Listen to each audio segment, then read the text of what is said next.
Los neandertales surgieron hace unos 230.000 años en Europa y se extinguieron hace unos 40.000 años, publicada en la revista Nature en 2014. Es mucho más temprano que las estimaciones anteriores y se deriva de métodos mejorados de datación por radiocarbono que analizaron 40 sitios, desde España hasta Rusia. La evidencia de la presencia continua de neandertales en la península ibérica hace 37.000 años se publicó en 2017. Las causas de su extinción son todavía motivo de debate y un misterio, pero no ocurrió sin antes hibridarse con Homo sapiens, quien también mantuvo relaciones sexuales con los denisovanos, dando lugar a individuos fértiles, tal y como demuestran los estudios paleogenéticos. El origen del hombre de Neandertal. Mientras Homo sapiens surgió en África aproximadamente hace unos 200.000 años, desde donde migró hace entre 100.000 y 60.000 años al resto del planeta, los neandertales son descendientes del Homo heidelbergensis europeo. El origen de los neandertales se remonta hasta la glaciación de Mindel, entre 400.000 y 350.000 años atrás, durante la cual los cambios climáticos y el aumento del casquete polar ártico aparentemente obligaron a las poblaciones europeas de Homo heidelbergensis a refugiarse del frío en las penínsulas del sur del continente. Estas migraciones produjeron el aislamiento de las poblaciones de Homo heidelbergensis, induciendo un cuello de botella en las poblaciones y favoreciendo así la especiación. Una vez finalizada la glaciación, las poblaciones de heidelbergensis habían comenzado a adquirir ya rasgos propios de los neandertales.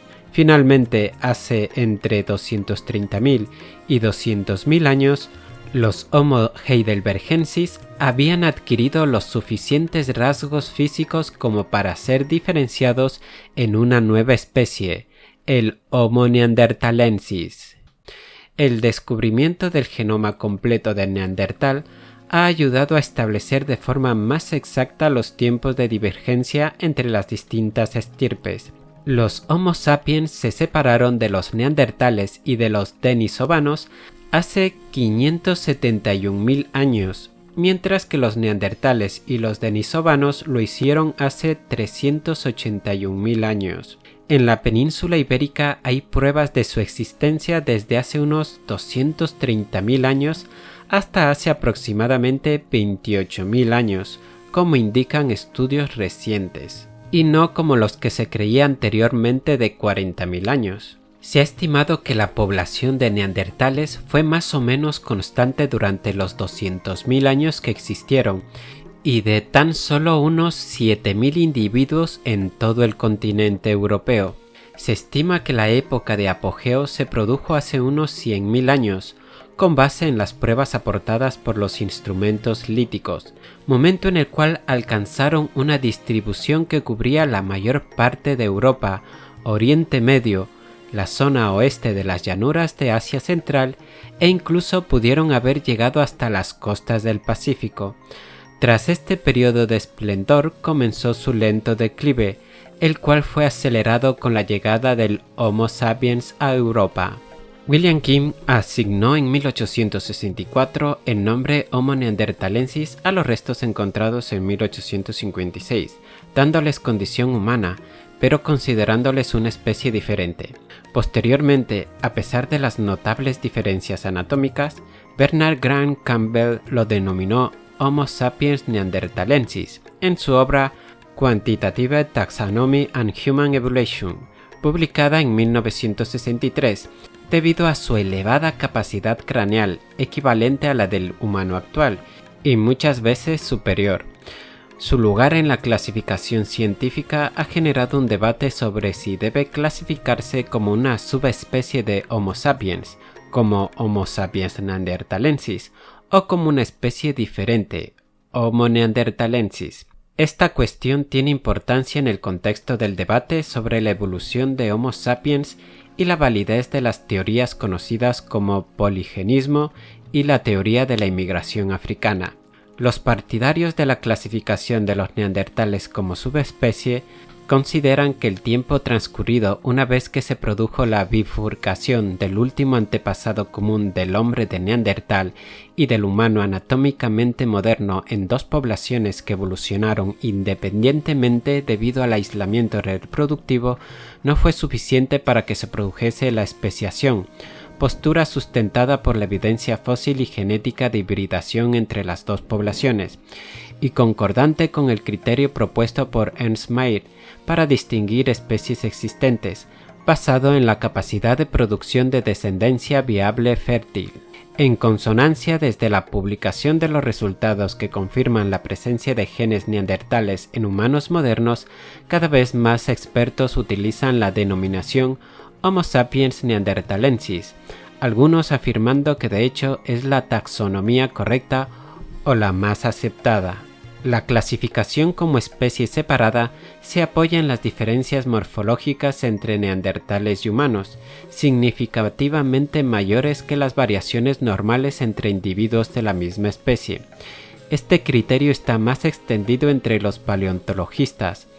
Por otro lado, la compatibilidad biológica entre neandertales y humanos también se ha cuestionado tras estudios de la distribución de genes neandertales en el genoma nuclear y la ausencia de genoma mitocondrial en los humanos modernos, consistente con el fenómeno de infertilidad híbrida, que ocurre en muchos casos de apareamiento de especies normalmente consideradas como separadas.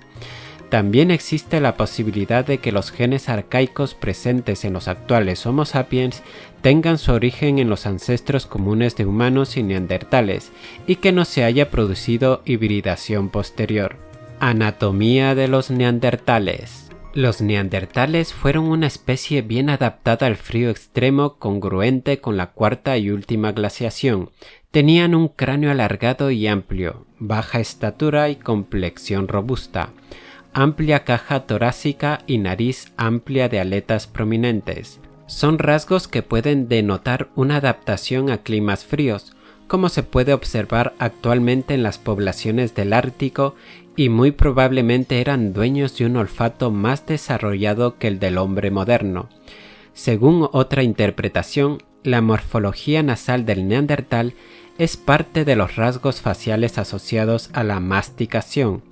Esta robustez esquelética produjo una capacidad de sostener unos músculos de mayor tamaño que, gracias a su ubicación para aumentar al máximo la acción de palabra, otorgaron al neandertal una fuerza física superior a la de Homo sapiens. Con base en los esqueletos de neandertal encontrados en los enterramientos de Shanidar, Irak, se teoriza sobre la posibilidad de que las poblaciones más orientales presentasen una anatomía ligeramente más grácil que la de las poblaciones europeas. Sus características biométricas a partir de los huesos fósiles descubiertos hasta ahora, unos 400 individuos, se basan en el mantenimiento de la tendencia a aumentar y mantener la robustez corporal que ya se observaba con anterioridad en Homo heidelbergensis. El esqueleto postcraneal robusto da lugar a una configuración corporal achaparrada, con una baja estatura, en la que tiende a reducirse el tamaño de las extremidades y a aumentar el volumen corporal. Estas son características físicas propias de especies adaptadas a climas fríos. Poseía una pelvis ancha, extremidades cortas y robustas, un tórax en forma de barril, arcos supraorbitales resaltados, frente baja e inclinada, rostro prominente, mandíbula sin mentón y gran capacidad craneal, 1550 centímetros cúbicos, igual o incluso mayor que la de los hombres modernos. Un neandertal medio podía alcanzar unos 1,65 metros a 1,70 metros de altura. Era de contextura pesada, dentadura prominente y musculatura robusta, rondando los 70 kilogramos de peso. Si bien su estructura ósea no los hacía corredores de larga distancia, sí podían hacer cortas y rápidas carreras persecutorias o escapistas. Eran sobre todo caminantes de largas distancias. pero no corredores de largas distancias. Los últimos análisis biométricos sugieren que los neandertales poseían menor resistencia que el ser humano moderno. Estudios anatómicos han determinado que el neandertal podía articular una fonética limitada respecto a la que actualmente posee el hombre moderno, debido a la ubicación de la laringe, situada más arriba que la de este. Otros estudios recientes indican que los neandertales podían dar grandes mascadas de su alimento gracias a una mayor apertura bucal. La expectativa de vida de un miembro adulto en un medio ambiente tan extremo, riguroso y hostil no sobrepasaba los 40 años en los hombres y 30 en las mujeres neandertales. La alimentación del neandertal.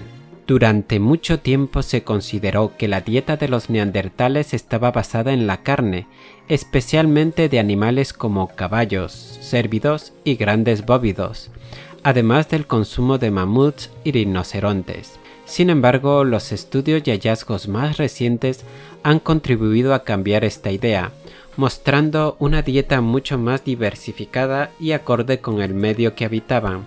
Por ejemplo, en ambientes mediterráneos las fuentes de alimento también incluyen animales pequeños, como pájaros, tortugas o conejos.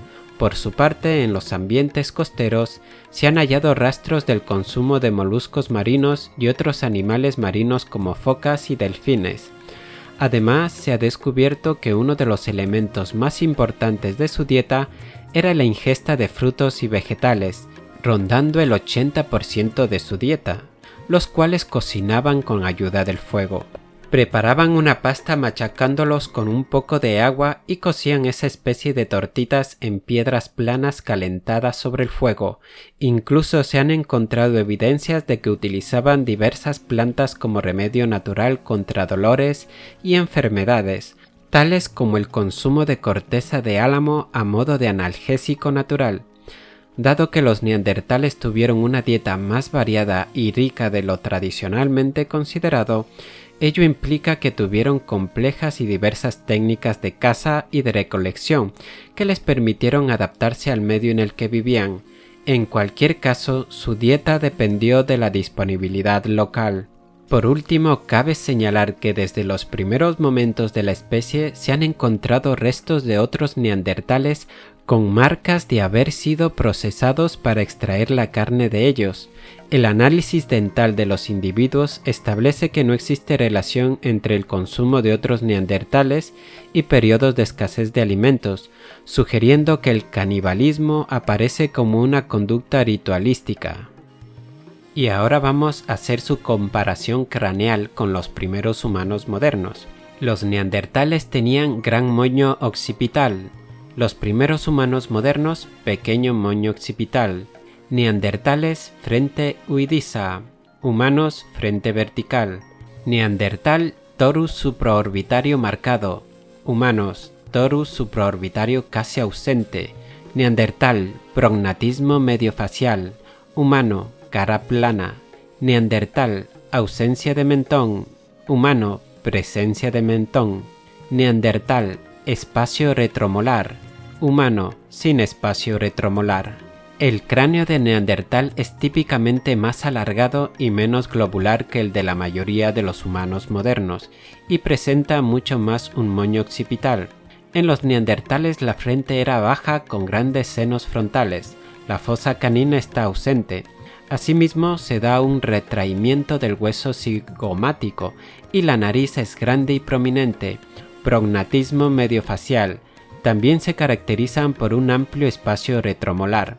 Esta proyección facial hacia adelante de los neandertales muestra sus repercusiones en la configuración dental, permitiendo la aparición de un espacio entre el último molar y la rama ascendente de la mandíbula, espacio retromolar, en el cual había espacio suficiente para haber albergado un hipotético cuarto molar en caso de necesidad. La dentición de los neandertales muestra una ligera diferenciación entre las piezas anteriores, más prominentes y con signos de uso intensivo, y las piezas posteriores de un tamaño más reducido. Y eso es todo por hoy en Historia Infinita. Si te ha gustado el vídeo no olvides suscribirte, darle a me gusta y a la campanilla para que te lleguen las notificaciones.